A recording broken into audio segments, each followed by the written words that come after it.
Imaginez recevoir un suivi médical totalement personnalisé selon votre état de santé après une opération.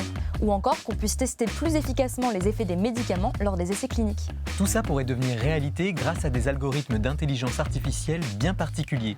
Alors quels sont ces algorithmes? Comment fonctionnent-ils? Et surtout, comment les entraîner quand on a très peu de données? Bien sûr, on va aussi parler d'éthique. Comment s'assurer que ces algorithmes prennent des décisions justes et respectueuses de la vie privée? Peut-on concevoir une IA vraiment responsable et en détecter les failles? Dans cette émission, on explore les grands défis des IA d'aujourd'hui et de demain avec 3 chercheurs d'INRIA. C'est parti!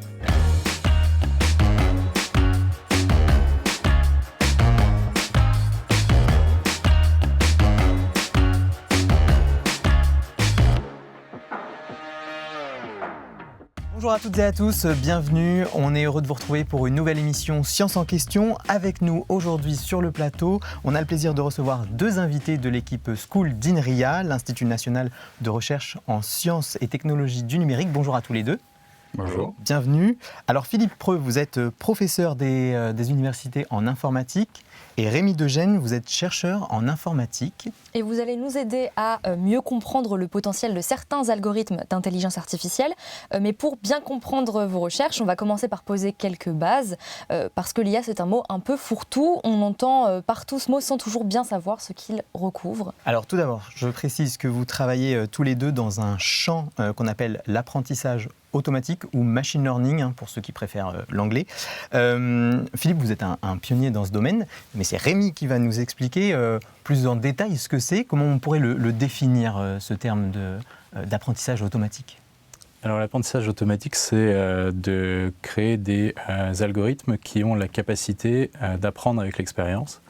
C'est-à-dire que quand on les crée, peut-être qu'ils ne sont pas, pour une certaine tâche, peut-être qu'ils ne sont pas très bons pour cette tâche, mais ils vont essayer une première fois, avoir un retour, essayer une deuxième fois, avoir un retour, et au fur et à mesure qu'ils verront de plus en plus de données sur la tâche, ils vont être meilleurs et meilleurs. Alors au sein de l'apprentissage automatique, il y a plusieurs méthodes, et il y en a une d'entre elles qui est particulièrement performante et fascinante, c'est l'apprentissage par renforcement. Là encore, est-ce que vous pourriez nous dire quel est le principe, Philippe ? Eh bien, en quelques mots, l'apprentissage par renforcement, ça consiste à concevoir des algorithmes qui apprennent à résoudre des problèmes, par exemple à jouer à un jeu, aux échecs par exemple. Et le principe de ces méthodes consiste... Alors c'est inspiré par la manière dont les animaux, les humains s'adaptent pour apprendre à résoudre des tâches. Et on fonctionne par essai-erreur. En gros, on essaye des choses et puis on voit si ça marche. Et si ça marche, on recommence. Si ça ne marche pas, on essaye autre chose. Et vous, justement, votre rôle, c'est d'explorer et de poser les bases théoriques des algorithmes d'IA de demain. Mais qu'est-ce que vous faites concrètement au quotidien? Alors, poser les bases théoriques, c'est comprendre pourquoi des algorithmes fonctionnent, parce qu'on pourrait avoir un algorithme d'apprentissage par renforcement qu'on a inventé, qui a l'air d'apprendre et de s'améliorer, et on pourrait en même temps pas comprendre pourquoi il est bon. Et nous, ce qu'on fait, c'est utiliser des mathématiques et des modélisations mathématiques des tâches que les algorithmes essaient d'effectuer pour avoir des garanties, des théorèmes qui nous disent sur toute une gamme de tâches, on est certain que l'algorithme va réussir à apprendre et va réussir à avoir une certaine performance. Alors avant d'aller plus loin, on a voulu tester les connaissances de notre public sur l'intelligence artificielle. Donc pour ça, on a posé une question à nos abonnés sur Instagram en amont de l'enregistrement de cette émission. On leur a demandé depuis quelle année l'IA est-elle considérée comme une discipline scientifique. Et alors, bien sûr, on leur a proposé plusieurs réponses possibles. 1936, 1956, 1997 et 2001. Alors, on va regarder les réponses qu'ils ont données. Donc, en majorité, c'est 1997. Philippe, je me tourne vers vous. Est-ce que c'est la bonne réponse ? Pour moi, la bonne réponse, c'est 1956. L'année lors de laquelle le terme a été inventé, à l'occasion d'une conférence, d'un congrès qui a rassemblé plein de philosophes, de psychologues, de mathématiciens, etc. Alors c'était le début des ordinateurs à l'époque, et les gens se demandaient est-ce qu'on va être capable de construire des ordinateurs qui sont intelligents. Voilà, c'était la grande question. Et donc ils se sont demandé si on pouvait faire de l'intelligence artificielle. Et c'est là la conférence de Dartmouth, c'est ça ? Exactement, oui, aux États-Unis, c'est ça. Ouais. Alors, dans la prochaine séquence, on va s'intéresser plus précisément à vos projets de recherche. Place à l'esprit d'équipe.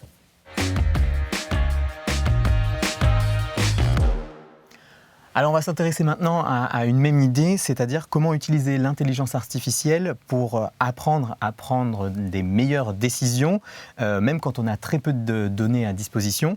Et donc ça c'est un défi important, notamment en médecine. Et on va l'explorer cette question à travers 2 projets de recherche que vous menez. Donc Philippe, je commence par vous.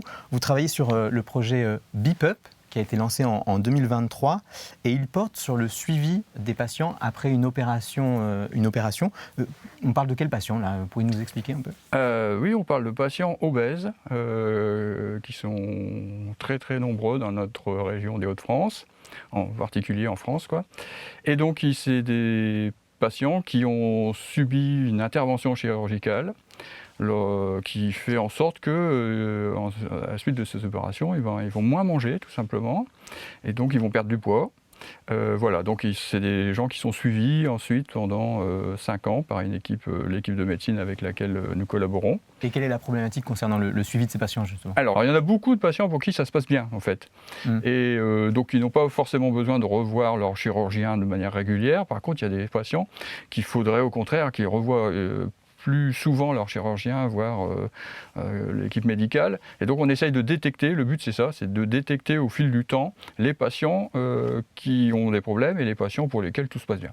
Donc si je comprends bien, l'objectif du projet, alors c'est vraiment de faire un suivi personnalisé, c'est ça? Exactement, oui, ça c'est important le mot personnalisé parce que effectivement c'est jusqu'à maintenant le suivi c'est un protocole standard pour chaque patient qui vient régulièrement à l'hôpital voir son chirurgien et faire des examens, voir si tout va bien, etc. Là ce qu'on voudrait c'est justement se concentrer sur les patients qui ont vraiment besoin d'être suivis comme ça de près. Et ça, j'imagine que oui, c'est beaucoup plus pertinent pour les praticiens. Exactement, oui, parce que les praticiens, comme beaucoup de gens, n'ont pas beaucoup de temps, ils sont surchargés, donc voir des patients pour qui tout va bien, c'est toujours agréable, mais ils préféreraient pouvoir se concentrer sur les patients qui ont vraiment besoin d'eux.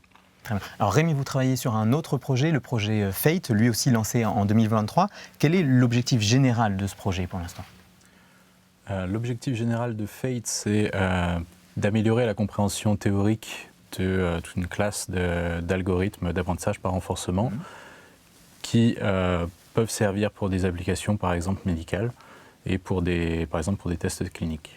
Alors, effectivement, c'est une des applications possibles, donc c'est les essais cliniques. Vous pouvez nous dire ce que c'est, nous rappeler ce que c'est que les essais cliniques? Oui, alors quand on imagine un médicament, avant sa mise sur le marché, il y a tout un tas de phases pour essayer de savoir si c'est un médicament viable, s'il est meilleur que le médicament précédent. Ouais. Et à chaque phase, ce qu'on va vouloir faire, c'est essayer d'être sûr, avec des garanties statistiques, que le nouveau médicament proposé, d'abord a un effet, ou n'est pas trop nocif, est meilleur que la solution précédente.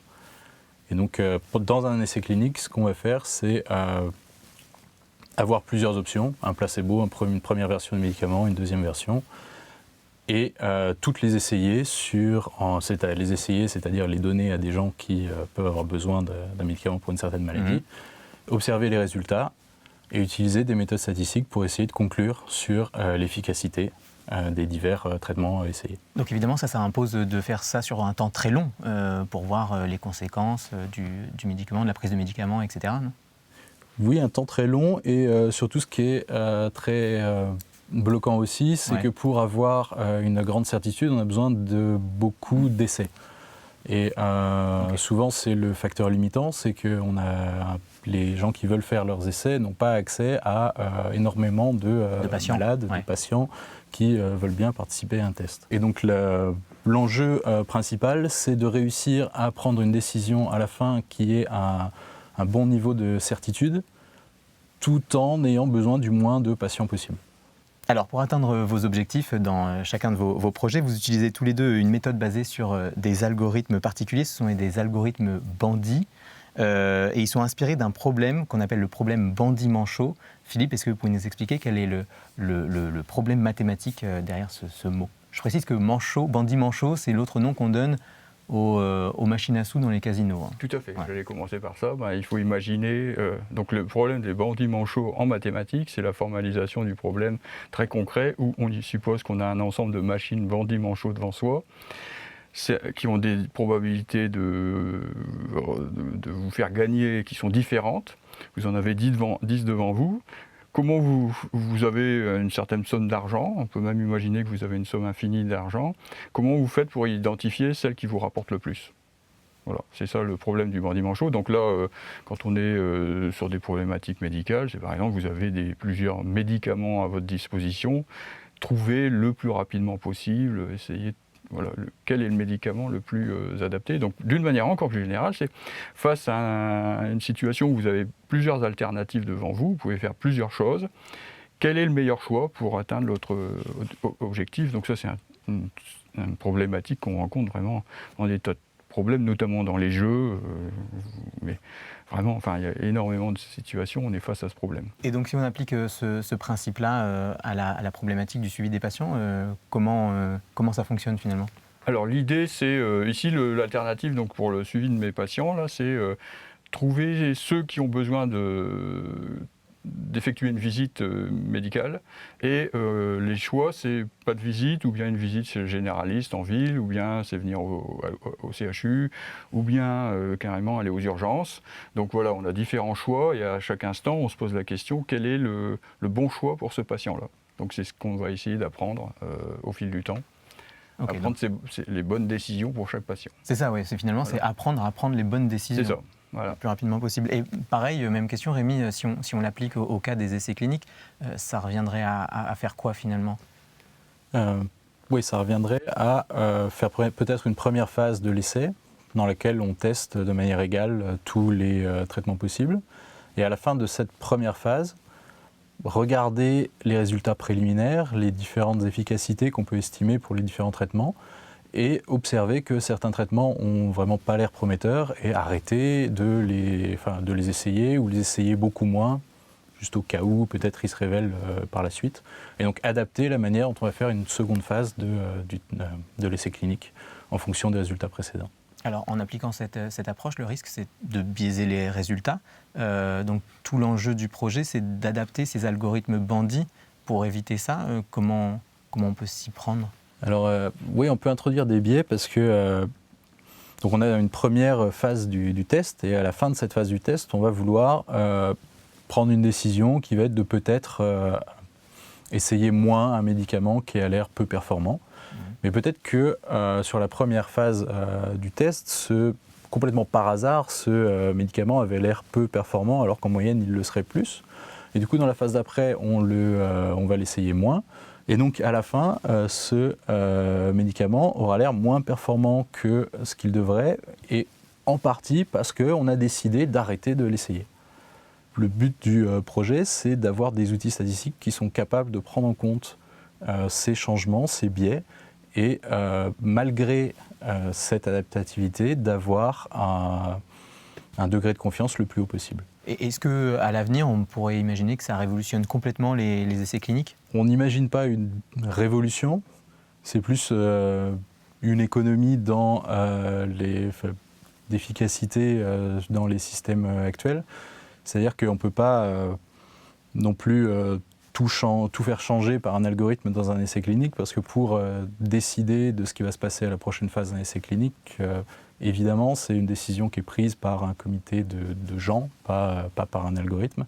Donc ça, c'est des gens qui doivent se retrouver, discuter, signer un papier qui va décider de la prochaine phase. Donc il y a tout un tas de contraintes qui font que... Enfin, il y a des contraintes qui sont là pour des très bonnes raisons, qui font que les essais cliniques ne vont pas devenir quelque chose qui est entièrement contrôlé par une IA.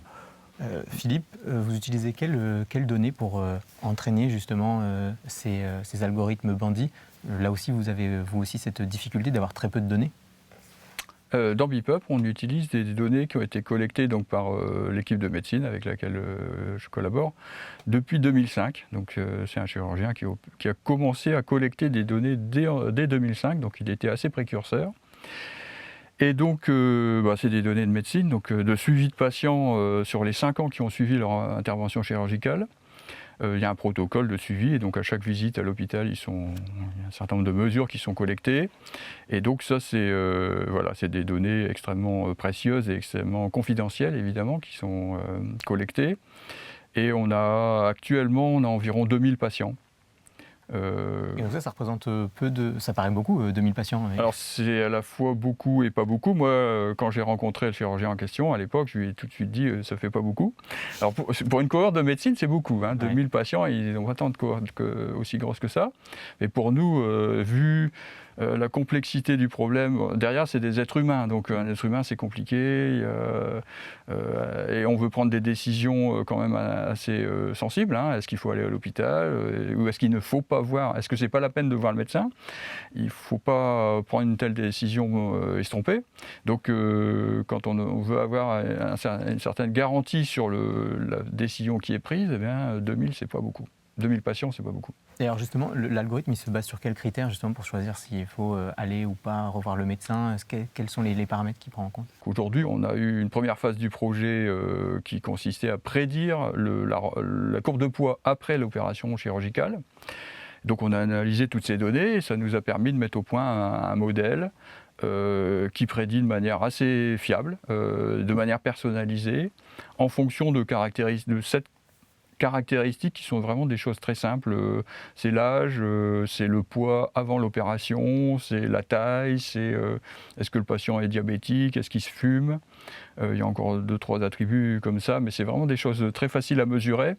Et c'est d'ailleurs l'intérêt du modèle que d'utiliser des informations aussi simples que sont très faciles à collecter. Et donc... Et après, l'algorithme se nourrit de ça. Voilà, c'est ça. Il se nourrit de ça pour essayer de déterminer pour déterminer donc, la courbe de poids du patient. Voilà. Et à terme, l'objectif, c'est quoi alors? Quelle est la finalité du projet vraiment? Donc à partir des données qui sont collectées petit à petit, il y a aussi des données complémentaires qui sont collectées. Il y a des patients qui sont équipés de balances connectées chez eux et donc on va récupérer, ça c'est pas encore fait mais c'est en train de se faire, récupérer leur poids, mesurer toutes les semaines et voir un petit peu si ce poids évolue de manière normale ou s'il faut au contraire faire quelque chose, enfin lever une alerte et auquel cas il faut aller voir le médecin. Le but ce serait vraiment de donner un logiciel pour les praticiens? Oui c'est ça, ouais. L'objectif c'est à terme d'avoir alors c'est vraiment pas du tout l'objectif de remplacer le praticien par un logiciel, c'est vraiment de lui conseiller, enfin lui donner une recommandation, comme on a des systèmes de recommandation. Ici, c'est recommandé, tel patient, il faudrait l'envoyer chez le spécialiste ou chez son médecin de ville, parce qu'on voit que pour telle ou telle raison, quoi. Alors c'est des données sensibles, tout ça? Est-ce que les patients sont informés de ce qui est fait et si ces données entrent dans le cadre du projet? Ah oui, alors là, les patients sont informés, ils donnent leur accord. Ouais. En France, il faut savoir, et même en Europe, de manière générale, que les données, dès que ça concerne la santé, c'est extrêmement protégé, c'est très très confidentiel. Là, ce sont des données qui ne quittent pas le CHU de Lille. Et nous, quand on veut travailler sur ces données, on se rend au CHU de Lille, on a un bureau avec un ordinateur qui nous permet d'accéder aux données. C'est pas très loin de notre laboratoire. On va, et ça nous permet de rencontrer aussi les médecins, ce qui est toujours très intéressant. Donc on va au CHU et on accède aux données. Alors là, on a pris l'exemple des essais cliniques et l'exemple de la santé, mais ça peut s'appliquer dans plein d'autres domaines, cette approche d'utiliser des algorithmes bandits qui apprennent à prendre les meilleures décisions. Où est-ce qu'on peut retrouver ça? Oui, dans plein d'autres domaines qui ont d'ailleurs été explorés avant l'application à la médecine. Par exemple, la publicité en ligne, où là, on n'essaie pas de choisir des traitements à donner à des gens, on essaie de choisir des publicités à afficher aux gens qui arrivent sur le site, et où on essaie de trouver le plus vite possible la publicité qui rapporte le plus au site. Mais ça, c'est une application dans laquelle il y a énormément de données. Tout le but de mon projet actuel, c'est d'amener aussi ces bandits qui fonctionnent très bien pour ces applications-là à des applications peut-être plus intéressantes, mais où il y a le défi du manque de données. Philippe, pareil, même question. Est-ce qu'on pourrait imaginer l'appliquer à d'autres pathologies, par exemple? Ah oui, vraiment, ça s'applique tel quel à des tas de pathologies et des tas de problématiques autour de la médecine, mais pas que. Mais en médecine, il y a vraiment quasiment tous les services d'un CHU peuvent bénéficier de ce genre de technique, quoi. Alors, en écoutant vos réponses, on comprend que l'intelligence artificielle est prometteuse et qu'on peut en attendre pas mal d'applications différentes à l'avenir, notamment en médecine, en santé. Mais que pense le public de cette généralisation de l'IA? Est-ce qu'ils lui font confiance? On a tendu le micro aux passants pour connaître leur avis. Je vous propose d'écouter leurs réponses. C'est une vraie question, ça. Est-ce que l'IA dans la médecine, dans la santé, tout ça, je pense que c'est bien, est-ce que c'est mauvais? Et moi, je pense pas que ce soit mauvais. Mais fiable à 100%, Non. on verra ça plus tard. Oui. Alors moi, je pense qu'au niveau de l'intelligence artificielle, si c'est utilisé à bon escient, dans n'importe quel domaine, je suis OK. Je lui fais totalement confiance dans la mesure où l'IA reste un appui. C'est-à-dire dans la mesure où c'est pas l'IA qui me fait le diagnostic, c'est l'IA qui propose des diagnostics et qui aide au diagnostic du patient. Pour moi, il n'y a aucun souci. C'est un appui comme ça a été un appui d'avoir un ordinateur à la place du dictionnaire. Niveau médecine, je ne suis pas contre, mais il faut faire quand même attention parce que s'il y a, par exemple, soigne à 100% les malades, je trouve qu'il y a quand même un risque parce que ça reste un logiciel ou bien un ordinateur. Selon moi, il devrait toujours y avoir l'humain à côté pour vérifier que tout se passe bien parce qu'on ne sait jamais avec une machine.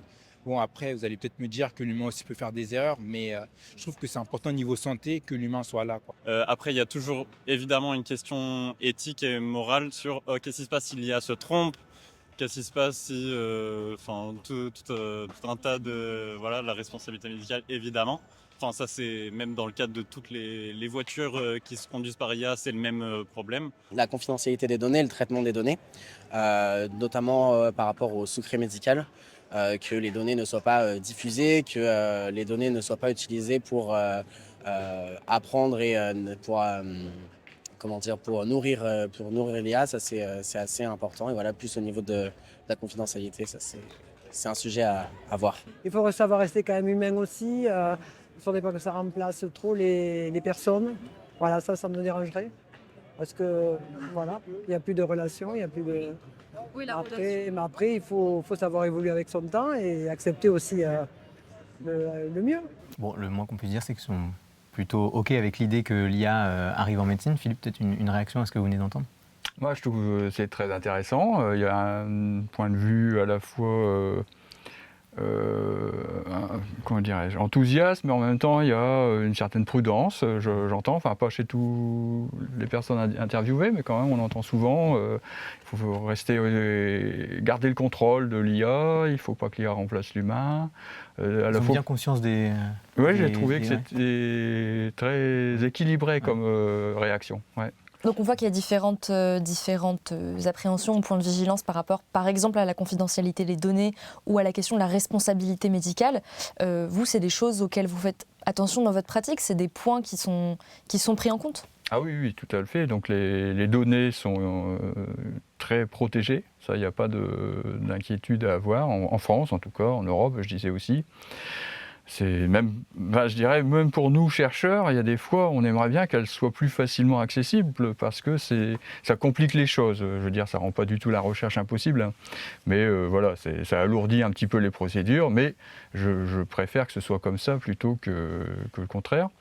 Et puis la responsabilité des médecins, là, elle reste entière. C'est jamais l'IA qui décide de quoi que ce soit. C'est toujours sous le contrôle du médecin.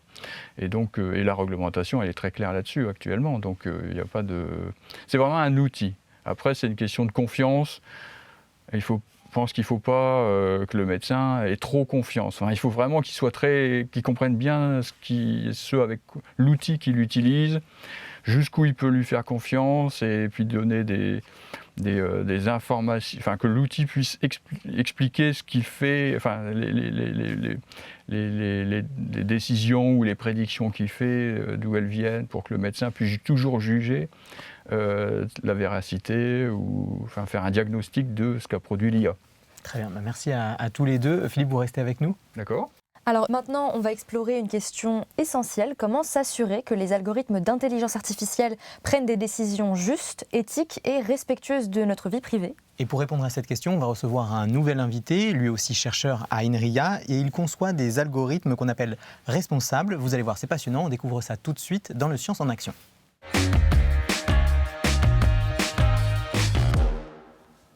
Bonjour Debo Brotto-Bassou. Bienvenue sur le plateau de Science en question. Vous êtes chercheur en informatique à INRIA et avec vous, on va parler d'éthique. Alors, on l'a vu, l'apprentissage par renforcement permet d'obtenir des résultats avec très peu de données grâce à des techniques d'optimisation. Mais au-delà de la performance, on a besoin de garanties éthiques pour pouvoir faire confiance à l'intelligence artificielle. Donc, déjà pour commencer, c'est quoi un algorithme responsable? Comment on le définit? In general, a responsible algorithm is the one that uses your data responsibly and the results align with our social, moral, legal ethics. In particular, for a computer scientist, it satisfies 4 properties. One is confidentiality of your data, or data privacy in English, and then the robustness or safety, and then absence of bias or fairness, and the last one is transparency or explainability. And specifically, let us take one example of AI Recruiter, as I call it. So that is an AI that uses lots of your curriculum vitae and recruitment history to decide if you apply for a job, whether you are eligible or not. But in these cases, if historically you have recruited one type of people, it will be biased to choose those majority than the minority. And then similar issues arise, like if it uses lots of your curriculum vitae, then people can really detect whether your curriculum vitae was in there. You might not want others to know that, or like you might want even the system to forget that because you want to change track of your career. And the robustness is a bigger issue that comes from statistics almost for 100 years or more. The issue is often the data is not as perfect as in theory. It has missing data, it has corrupted data, and then the question is, can you still have a stable prediction? Mais des concepts comme le respect de la vie privée ou l'absence de biais, ce sont des concepts qui sont soumis à plusieurs interprétations. Par exemple, il y a différents niveaux de confidentialité où il y a plein de biais possibles, une infinité de biais possibles. Sur quoi vous vous appuyez pour dire qu'un algorithme est suffisamment respectueux de la vie privée, ou bien quel biais en particulier il doit éviter? Est-ce qu'il y a des définitions précises de ces termes? That's a very interesting question because I think this search has gone for like a decade or two. And now differential privacy has emerged as the gold standard for data privacy. The idea is, looking into the output of an AI algorithm, you should not be able to detect or reconstruct whether my data, my curriculum vitae, was inside the AI used for training or other purposes. It is different than cryptography, because in cryptography, if I send you a message, you try to make sure that a third party should not understand that. But in this case, you give your data, but here the third party is the user of the AI and should not be able to conclude what is exactly your data. For bias, the situation, there's no gold standard, and because there's no universal definition of what is good, what is bad, what is right, what is wrong. And what I will say in practice matters is like you go and talk to your ethicist and lawyer and see what is good for your application. Donc c'est au cas par cas en fait. Oui. Votre travail, c'est justement de concevoir des algorithmes qui remplissent ces différentes conditions pour avoir des algorithmes responsables. Dans cette optique, vous menez depuis 2023 le projet de recherche Republic. Quels sont les principaux objectifs de ce projet? Republic tries to build the theoretical foundation for responsible reinforcement learning. The idea is that this field often is very experimental. People came up first with problems of privacy leakage, of fairness issues and safety issues, and then we tried to build theory of that. The first question is, can we write all this problem as a unified reinforcement learning under constraints, under ethical constraints, and then solve them. The idea, but this is a much bigger problem than what we can solve in this one project. But what we are trying to do is like create a good theoretical foundation for that, which might be helpful for others. Et avec ce type d'algorithme, est-ce que vous visez certains domaines d'application en particulier? Et pourquoi vous avez choisi certains domaines plutôt que d'autres? For us, we typically, like as a group also, like we typically work on more socially impactful problems that we think, like health, like agriculture, like energy efficient computing systems, and also auditing algorithms. And some of them are really motivated from UAI Act, like where we think of these applications as the high risk or the medium risk applications. And specifically as theoreticians, we are interested in that because we know this is the era of big data. You have a lot of data about everything. But if you go to health or agriculture, in agriculture, one data means one whole harvesting cycle, which is for 6 months in our experience in some cases. And for health, it is one patient going through one treatment, and which is long and really it involves humans. So these are the applications we like to focus and use our theory to make it better or efficient. Vous parliez de l'AI Act, donc je rappelle, c'est le règlement européen pour l'intelligence artificielle, c'est sorti assez récemment. Et donc c'est là qu'on a différentes catégories. Donc vous disiez de risque moyen, de risque élevé, c'est juste pour le petit rappel.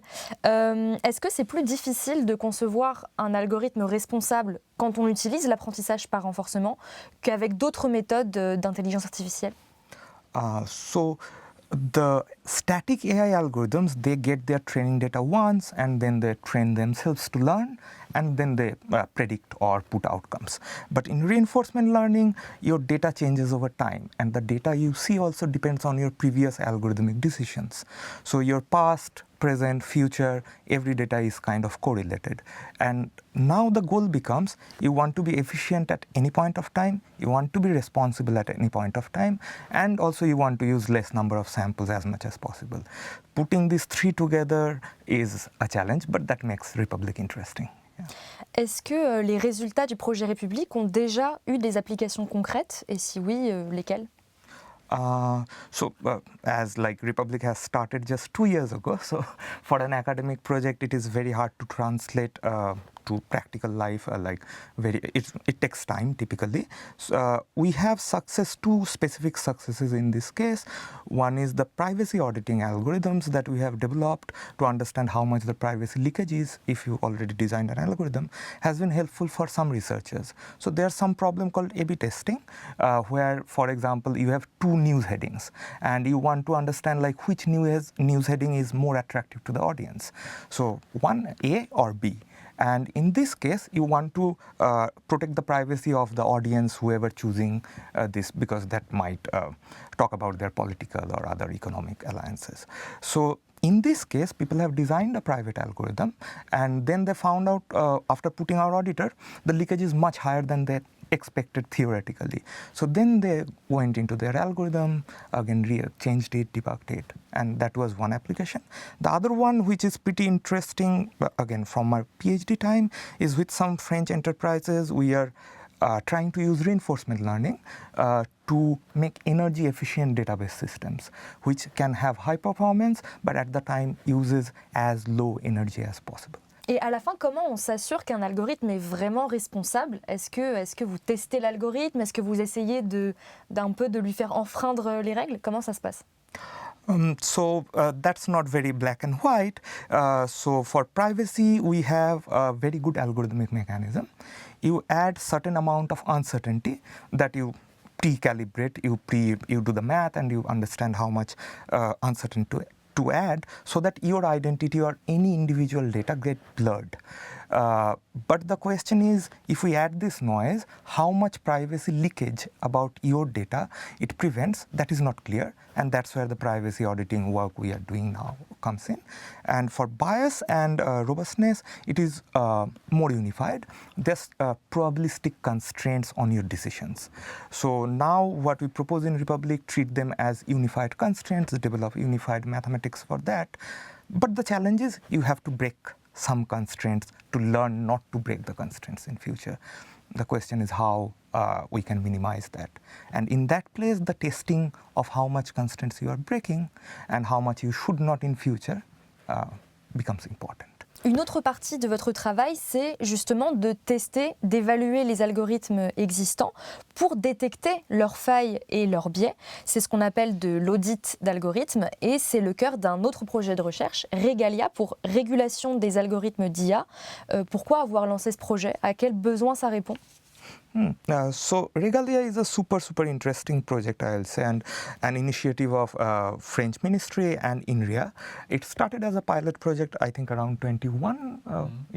21. So parallelly in 2020, with some of my collaborators, we got interested in auditing algorithms, because more and more with deep learning, they are becoming black box. We even don't understand what's happening in there. So, but in 2021, the French government and India, they thought like actually these online platforms, digital algorithms, they often do things we don't understand, but we understand that is not legal, or you should not do like, if you have a boulangerie or something, like you should not do that with your business. That can induce monopoly, that can ask for two very different prices if you are just 100 meters away.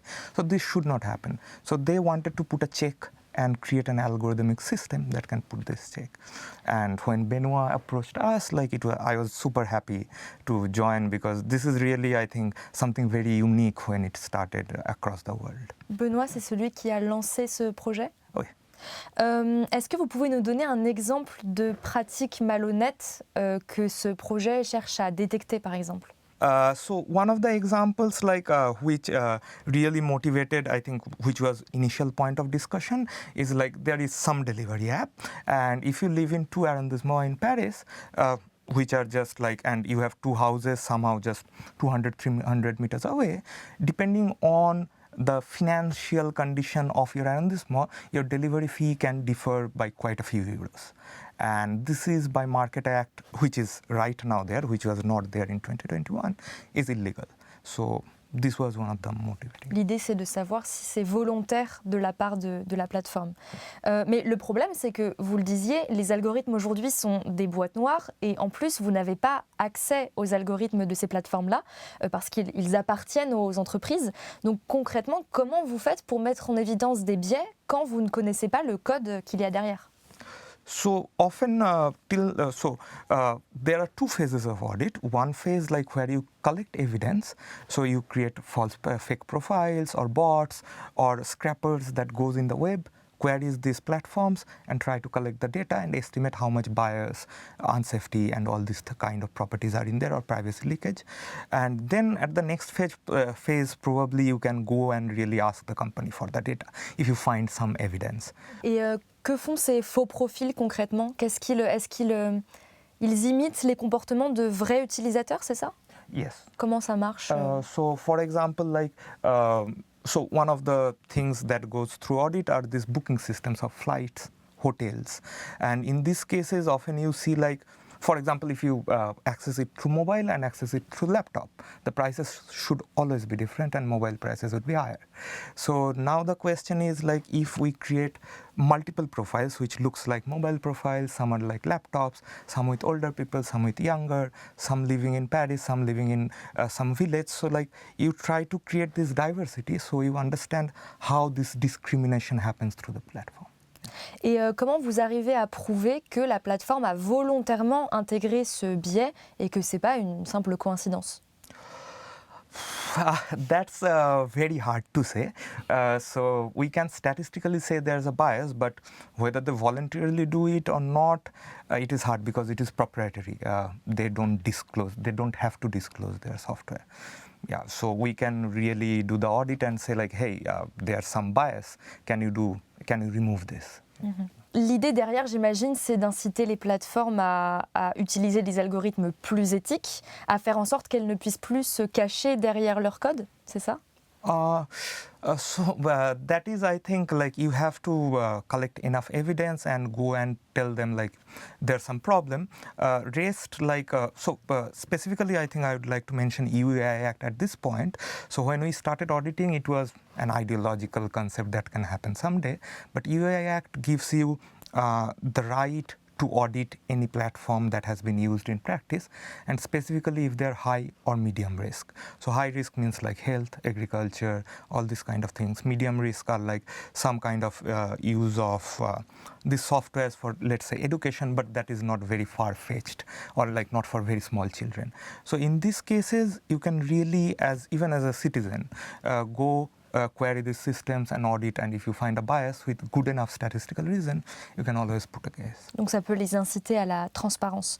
Dans ce projet-là, où intervient l'apprentissage par renforcement? Qu'est-ce que ça vous permet de faire?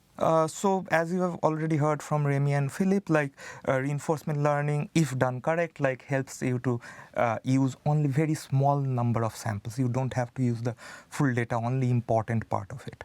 So here also we can use very less number of queries, which is good because you have to create lots of fake profiles. You don't want to create that, or like use a bot for a long time. You don't want to do that. So it really helps you to save the samples and at the same time estimate with a very sound statistical guarantee. Et est-ce que les plateformes parfois détectent vos faux profils et peuvent modifier leur comportement parce qu'elles ont détecté une anomalie? Et comment vous faites pour éviter ça?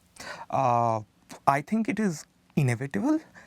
So there will be some point you can be detected for audit, or like in the second phase of audit I was saying, the company really gives you the data and they can choose to give you any data basically. So that creates a unique problem called manipulation proof auditing, and this is a really interesting challenge. Yeah, we have. Vous y travaillez encore aujourd'hui? Oui. Okay. Vous avez cité donc le AI Act qui a pour but de pousser les entreprises à la transparence. Est-ce qu'il y a d'autres lois, d'autres règlements qui ont été mis en place depuis le début de Regalia, justement pour assurer la transparence de ces plateformes? Yes, so I think this is a very nascent area. So right now we have a set of laws which gives us some rights, gives us some like guidelines what should be done through these digital platforms, and as a computer scientist we have some ways to quantify or audit, but I think there is an alignment has to be done because this is a very, very nascent field. But good things are like, for example, the French Ministry of Economics and Finance, they have created a wing which works very closely with Regalia. Some companies, they also contacted to understand whether they are biased. But I think this is an ecosystem that is really in nascency, and like it will take some time to develop it. Il y a encore du travail. Oui. Une autre option, c'est de concevoir des algorithmes transparents dès le départ. Philippe, c'est ce que vous avez essayé de faire avec le projet BeepUp, c'est de faire des algorithmes qu'on n'ait pas besoin d'auditer finalement? Oui, effectivement. Là, par exemple, sur les travaux que nous menons, nous utilisons des méthodes à base d'arbres de décision. Donc, c'est des choses qui sont justement conçues, qui par nature sont, je dirais, facilement compréhensibles par l'humain. On comprend facilement pourquoi l'arbre de décision produit telle prédiction. Et pour le médecin, c'est essentiel. Là, les médecins avec qui je travaille veulent absolument que les algorithmes qu'on utilise permettent d'expliquer d'où viennent les prédictions. Ça, c'est certain. Bon, alors maintenant, il est temps de jouer un peu. On va passer à notre séquence vrai ou faux.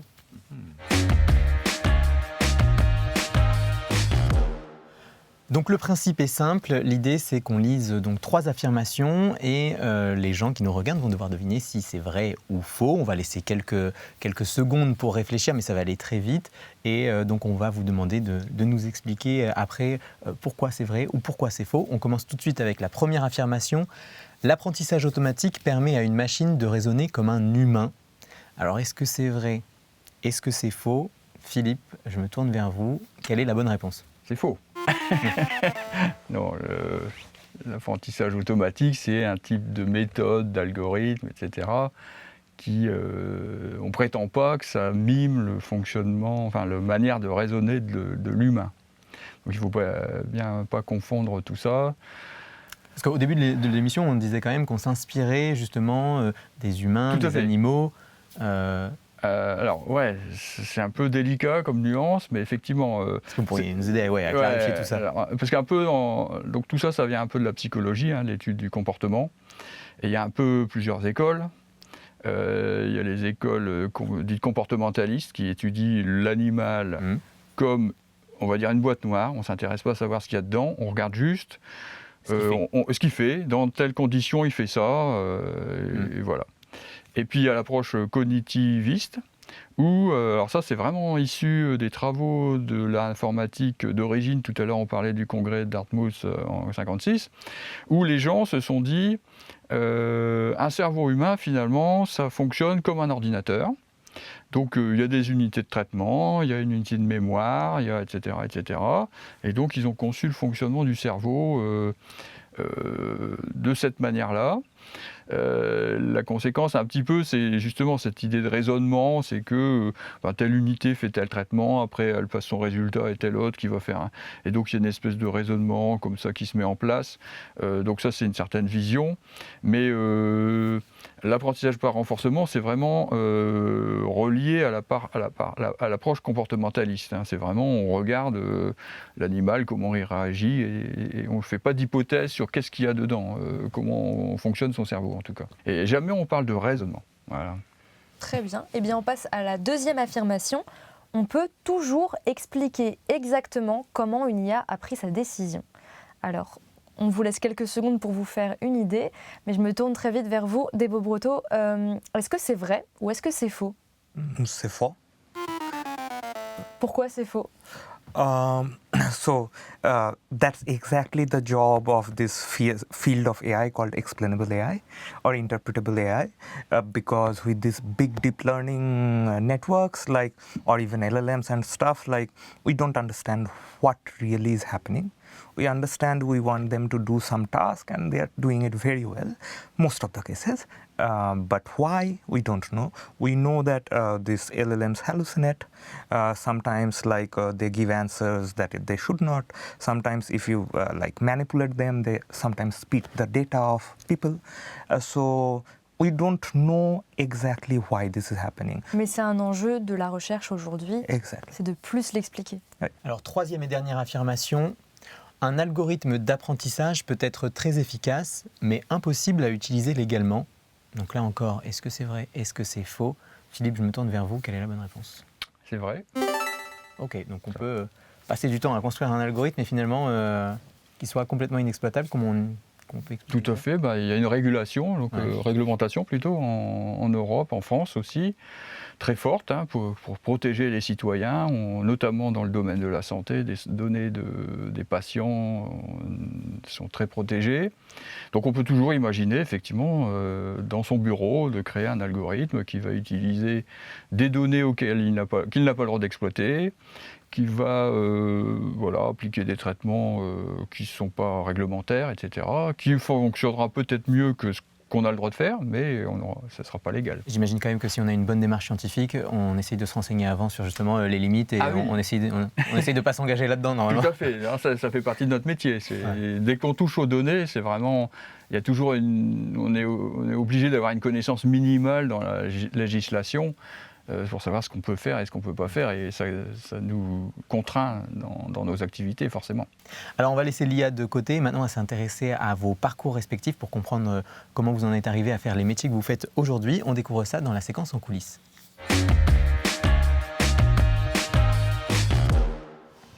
Alors on commence toujours cette séquence par un petit défi où on vous demande de vous présenter en 30 secondes top chrono. Philippe, c'est vous qui passez le premier.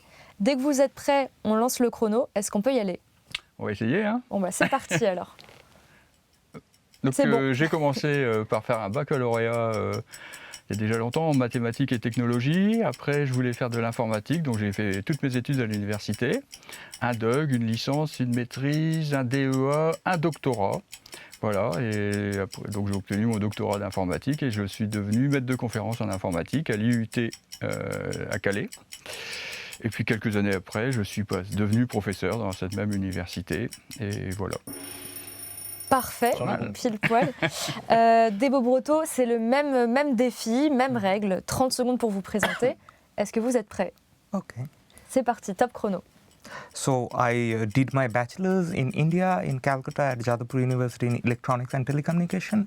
Then I found computer science is more interesting than electronics. So I did my PhD in National University of Singapore and École Normale Supérieure Ulm in computer science. Then I went for a postdoc. So I was in Sweden in Chalmers University and with some time visiting researcher in Harvard, working mainly in privacy fairness, what I work on now. And then I joined school as a permanent researcher. Parfait. Très belle performance. Merci. Bravo à tous les deux. Mais bon, 30 secondes, c'est beaucoup trop court pour vraiment apprendre à vous connaître. Donc, on a d'autres questions à vous poser. Debo Brotto, d'où vous vient votre intérêt pour l'informatique et l'intelligence artificielle? Est-ce qu'il y a eu un élément déclencheur initialement? So as I said, I did my bachelor's in electronics and communication, and my undergraduate thesis project was like using EEG signals, the signals from the brain, for patients who have motor displacement problems, so they cannot move their hands or legs properly. So can we use the EEG signals to move robot hands for them or wheelchairs for them?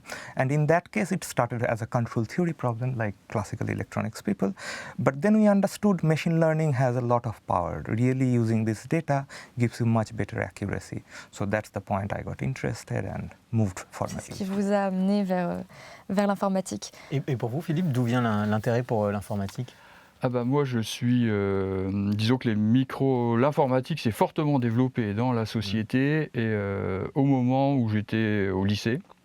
Donc je suis contemporain des tout premiers ordinateurs personnels, micro-ordinateurs on appelait ça. Et donc j'ai découvert ça quand j'étais au lycée, en particulier les calculatrices programmables, avant même les micro-ordinateurs.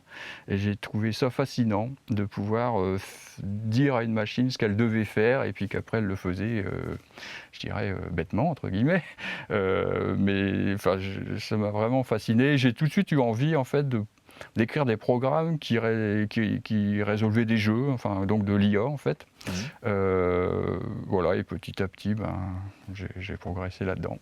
Et tous les deux aujourd'hui, qu'est-ce qui vous plaît le plus dans vos métiers? Qu'est-ce que vous préférez faire, Debo Brotto?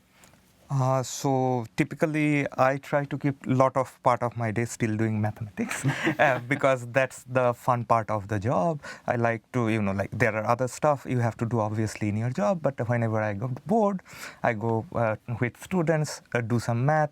That gives me joy. And yeah, I think rest goes well. Et pour vous, Philippe, qu'est-ce qui vous plaît le plus? Ah, moi, ça reste la recherche, effectivement. Vraiment, je suis un peu plus senior que des Babrota, donc j'ai pas mal de responsabilités, etc., que je dois assumer. Mais malgré tout, à chaque fois que je peux, je passe du temps à faire de la recherche, à me poser des questions, à lire, à parler, à travailler avec mes étudiants. C'est vraiment ça qui me motive. Et puis explorer des idées nouvelles, quoi. C'est vraiment, j'aime beaucoup la liberté que procure ce métier. Ça, c'est vraiment quelque chose de très intéressant, ouais. Debo Brotto, vous êtes donc un scientifique, mais vous êtes aussi un artiste. Vous avez publié des livres de poésie, vous avez joué dans un film. Est-ce que vous pensez que ce côté artistique bénéficie à votre activité de recherche? Est-ce que les deux sont un peu complémentaires?